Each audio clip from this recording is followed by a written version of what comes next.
భగవద్భక్తులండి ప్రేమస్వరూపులు, త్యాగజీవులు.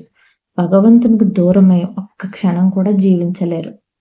అలాంటి వారిలో జోగా పరమానంద అనే భగవద్భక్తుని కథ ఈరోజు తెలుసుకుందాం మనం. పూర్వం షోలాపూర్ అనే జిల్లాలో బర్సి అనే గ్రామం ఉండేది. ఆ గ్రామంలో జోగా అనే భక్తుడు ఉండేవాడు. తనకు చిన్నప్పటి నుంచి భగవంతుని దర్శించాలనే కోరిక చాలా బలంగా ఉండేదట. భగవంతుడి పేరు ఎక్కడ వినపడినా అలా నిలబడి ఉండిపోయేవాడట. చిన్నపిల్లల ఆటల్లో కూడా పెద్దగా ఆసక్తి చూపించకుండా దైవనామస్మరణ చేస్తూ ఆ పిల్లల చేత కూడా చేయించేవాడట. భగవద్భక్తులు ఎవరైనా ఆ గ్రామానికి వెళ్తే పరిగెట్టుకుంటూ వెళ్ళి వాళ్ళ పాదాలపై పడి ప్రణమిల్లేవాడట. ఎక్కడ భగవద్ భజనలు జరిగినా అక్కడికి వెళ్ళి ఉండిపోయేవాడట. జోగా ఇలాగే పెరిగి పెద్దవుతూ వచ్చాడు. తన వయసుతో పాటు తన మనసులో కూడా భగవంతుడిపై ప్రేమ పెరుగుతూనే వచ్చింది. హృదయం భక్తితో, కళ్ళు కన్నీటితో భగవంతుని దివ్య దర్శనానికై ఎదురు చూసేవి. జోగా ఒక శూద్రుడు. తన కులవృత్తి నూనెను విక్రయించటం. బ్రహ్మముహూర్తంలో నిద్ర లేచేవాడు.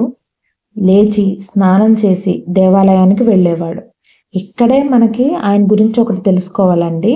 ఆయన ఆలయానికి వెళ్ళే నడకదారిలో భగవద్గీతలోని ఒక శ్లోకం చెబుతూ శ్లోకం పూర్తి కాగానే నేలపై పడి సాష్టాంగ నమస్కారం చేసేవాడు. అలాగా భగవద్గీతలోని 700 శ్లోకాలు పూర్తి చేసి 700 సార్లు సాష్టాంగ నమస్కారాలు చేసి ఆలయంలోకి ప్రవేశించేవాడట.